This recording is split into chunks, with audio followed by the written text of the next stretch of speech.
Hey, what's up everyone? Welcome back to the channel. Smart TCG here, and today I'm going to be going over 3 different decks that get a huge boost from the brand new set Shrouded Fable. These decks are all going to include the brand new Dusknoir package, and I think have a lot of potential to see success moving into the 2024 World Championships and the brand new season as well. Shrouded Fable is the brand new set that is going to be releasing at the very beginning of August, and I actually think has a lot of really cool cards in it. But with that being said, the 3 decks that we're going to be going over today are going to be Charizard Pidgeot paired up with the Dusknoir, Charizard with the B-Barrel engine paired up with the Dusknoir, and then also we're going to go into a Dragapult list as well that utilizes it. But with that being said, if you enjoy the content, make sure to leave a like and subscribe. It's the best way to support me as a creator. But with that being said, let's hop right into it here. We got the Dusknoir engine here with the Dusclops. We're going to start off with this. This is a stage 1 Pokemon with the ability Cursed Bomb. You may use this ability during your turn, and if you do, this Pokemon is knocked out and you put 5 damage counters on one of your opponent's Pokemon. 5 damage counters is not going to necessarily knock out a lot of, small like HP things. It could be good if your opponent plays, let's say, the 50 HP Pidgey, or just maybe something like heavily damaged. So the 50 damage in most situations is more or less going to be there to try and set up knockouts with something like the Charizard, because Charizard with the Burning Darkness deals 180 damage, and the attack does 30 more for each prize card your opponent has taken. So you can put 5 damage counters on something, they take a prize card, and then maybe attach a Defiance Band, and then you're able to do a bunch of damage with Zard in those spots. So usually this card is just going to be to set up knockouts more kind of efficiently at the beginning of the game.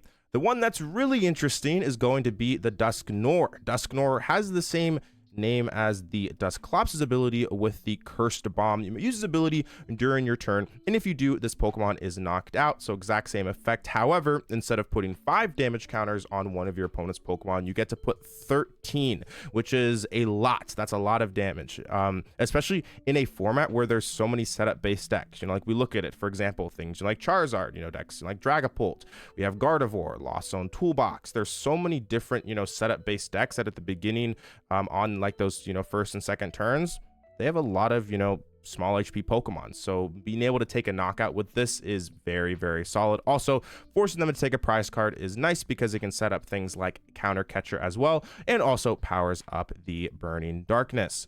A pretty cool play, for example, versus something like the Gardevoir matchup is typically the only way that they take easy the one-shots is with something like a Drift Balloon, but they need something like the Bravery Charm on it to reach the big thresholds that they need to take knockouts. So what you can do versus that matchup, it's actually pretty crazy. You can use a Lost Vacuum, you can remove the Bravery Charm, which knocks out the Drift Balloon. You can then use the Cursed Bomb ability, knock out something like a Curly on the bench, for example, and then you can use a boss's orders to bring up their Gardevoir and knock them out with Burning Darkness, taking 4 of your 6 prize cards in 1 turn. So just, being able to do that is just absolutely insane. Also, having these cards as well are really good for things like the stall matchup versus like control as well, and like being able to knock out things like their Mimikyu is really, really nice. Being able to put 130 damage onto something like a Pidgeot, for example, then using boss's orders to knock it out, because they typically don't really like to take very many prize cards. So your Burning Darkness isn't necessarily doing a whole lot of damage, so you can potentially loop the Dusknoir where you blow up like one of your Dusknoirs and you super out it back, and then you do it a couple more times. It's pretty crazy if you're able to set that up. It's really, really good against stall and control matchups. So also, you might also notice here that the B-Barrel does not exist in this list. Unfortunately, when you play Pidgeot and also Dusknoir, you don't really have the space for the 1/1 line of the B-Barrel. However, you do have the brand new card called Fezandipiti. Fezandipiti has that ability, Turn the Tables, which reads, you may use this ability if any of your Pokemon were knocked out during your opponent's last turn, and you get to draw 3 cards. So since you don't have the draw support of something like the B-Barrel, having the Fezandipiti is really, really nice to kind of supplement that. Being able to draw cards, especially towards the end of the game, is very, very nice. So having this card is really good. I think this is probably the strongest overall card from the brand new set. I think this card is going to be played in a bunch of different decks. I think it'll be played in the majority of like really aggressive decks. I even think that maybe decks like Chien-Pao will play it. I think like Miraidon's going to play it, Raging Bolt's going to play it. There's so many setup based decks that I think can play it. Maybe even something like Lost Zone Toolbox or Gardevoir can play it. So this deck has a lot more draw support with something like the Fezandipiti. I tried the deck out without the Fezandipiti, and without having the Bibarel, it just didn't necessarily feel super good. So I think you need some, extra type of boost, and the Fezandipiti provides that. The rest of the list here is pretty standard. We got 3 Arven, 3 Iono, 2 Boss's Orders, 1 Roxanne, 1 Professor Turo, and then for the item cards, 4 Ultra Ball, 4 Rare Candy, 4 Buddy-Buddy Poffin, 2 Counter Catcher, 2 Super Rod, 1 Unfair Stamp is the aspect of choice. I have, been seeing some lists that are playing the max bout. However, Unfair Stamp is just so powerful. Just like being able to hand disrupt them, just so good. Also draws you cards as well, which is really nice. We got 1 Nest Ball as well, 1 Pal Pad, 1 Lost Vacuum. Cards very good against the Gardevoir matchup. Kind of as I already stated, allows you to take 4 prize card turns, 1 Force Seal Stone, 1 Defiance Band. Defiance Band makes a ton of sense in this build as well, because oftentimes, you're going to be forcing them to take the lead in the prize trade, which works really nicely with the Defiance Band. And then we got 1 Collapsed Stadium and 6 Fire Energy to round out the list. So pretty standard list here.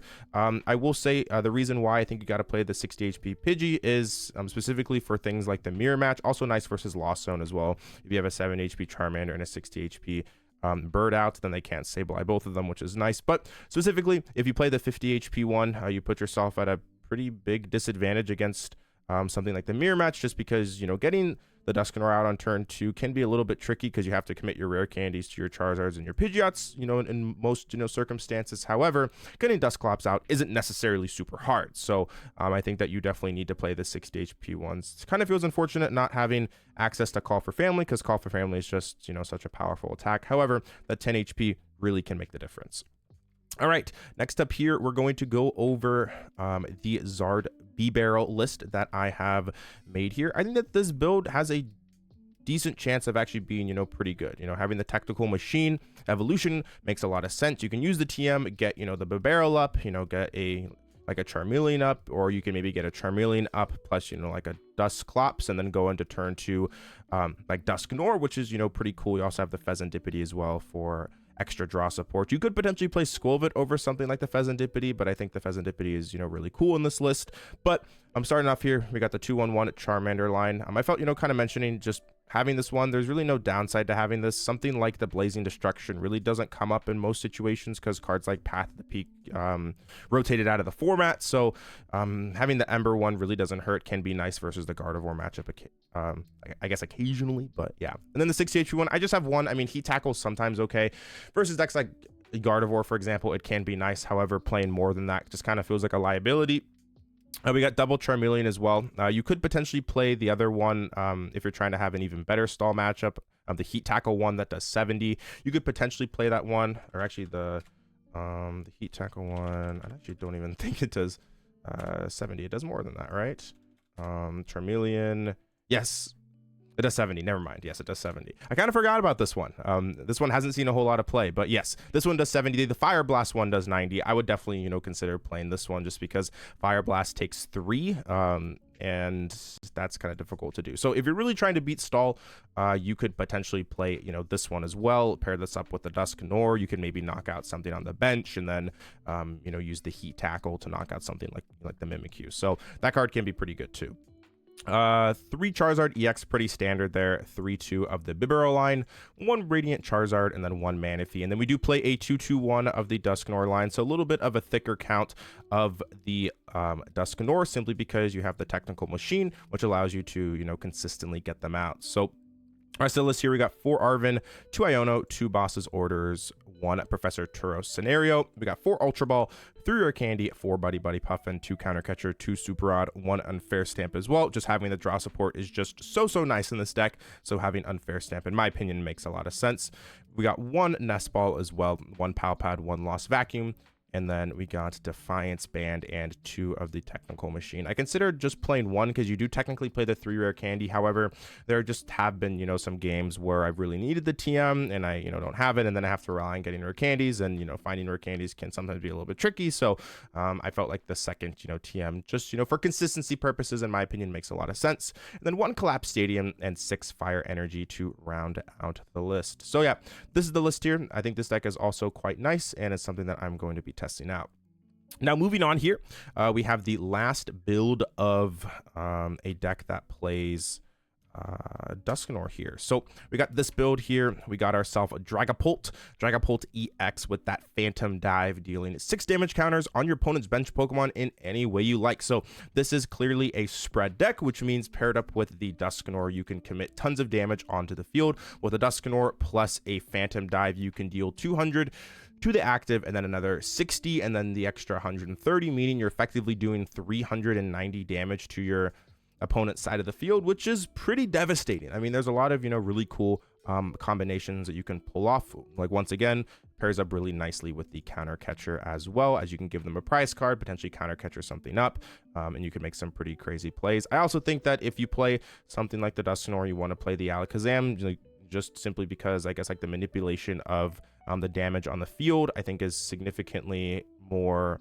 important, with this deck, because you have things like the Dusclops and the Dusknoir. So I think there'll be more situations where the Radiant Alakazam actually has a lot of potential. So that's the reason why I have the Radiant Alakazam over something like the Radiant Charizard. Yes, now you don't have, let's say, the Radiant Charizard versus something like the Raging Bolt matchup. However, you have things like the Dusclops and the Dusknoir as well to damage those things to kind of compensate for that. So something else, kind of worth, noting is I think with so much more, damage being spread onto the field, Alakazam might be a little bit better as of right now.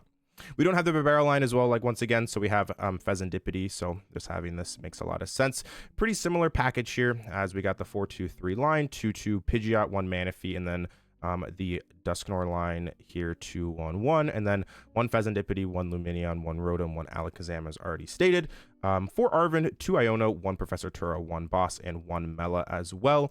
I don't think Enhanced Hammer is going to be as popular in the next format, so I did cut the Roseannes, so that's the reason why I don't have Roseannes in the deck. You also have Nightly Stretcher as well, which is, one of the brand new cards, which can get those Psychic or Fires back, from the discard pile as well, like a little bit more consistently. So that's also something nice. So I cut the Roseannes.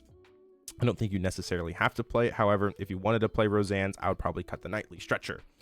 3 rare candy here as well. This should be 4. I don't know why the deck glitched out there, but as you can see, there was 59 cards. It's supposed to be 4 rare candy, just adjusted that there.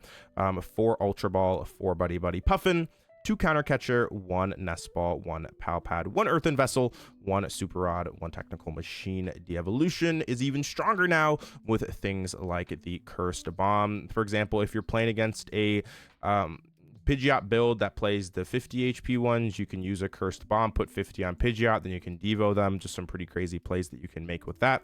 1 Forest Seal Stone, 1 Nightly Stretcher, and then 1 Defiance Band. And to round out the energies, we got 3-3-1, a pretty standard split there. That's usually what we see in most of the lists. But this is going to be the other build that can play the Dusknoir. And all 3 of these decks, I actually think, have a lot of potential moving forward, and will be decks that I'll be testing out for the World Championships. Now, going over to some of the potential like other cards you possibly could play. Petrant is one of them that you could potentially look at playing with the Controlling Chains ability, which allows you to, once during your turn, you may switch one of your benched Dark Pokemon, except any Petrant EX, with your active Pokemon. If you do, your new active Pokemon is Poison, so this card can be pretty good against, control decks. So having that card, could be kind of cool in decks, specifically like Charizard, which you could also pair it up with the Binding Mochi. That's pretty much it. The only other card worth mentioning would be Xerosic's Plan. I think in some, Pidgeot builds, if you're expecting a lot of control decks or, stall decks, for example, to show up, moving forward and, have a place in the metagame, playing Xerosix is actually pretty good. It's also really good against the Gardevoir matchup as well, because Gardevoir likes to build up to those, 15 to 20 card hands. So having Xerosic can definitely make things a little bit awkward for them. The only problem is that it is a supporter card, so that's your supporter card for the turn, which can be kind of annoying sometimes. But those are some of the brand new cards from the brand new set Shrouded Fable that could have an influence. But with that being said, that is going to do it for the video today. Let me know what you think of these decks. Let me know if there's any other cards you think I should potentially include. And if you enjoy the content, make sure to leave a like and subscribe. If you're looking for any Pokemon TCG product, or for the most part, any TCG product in general, you can go check out GameGridSLC.com. The link will be in the description. You can use my code SmartTCG for 5% off on your next order. But anyways, that's all for me today. Thanks for all the support as always. I will speak with you again soon. Peace out.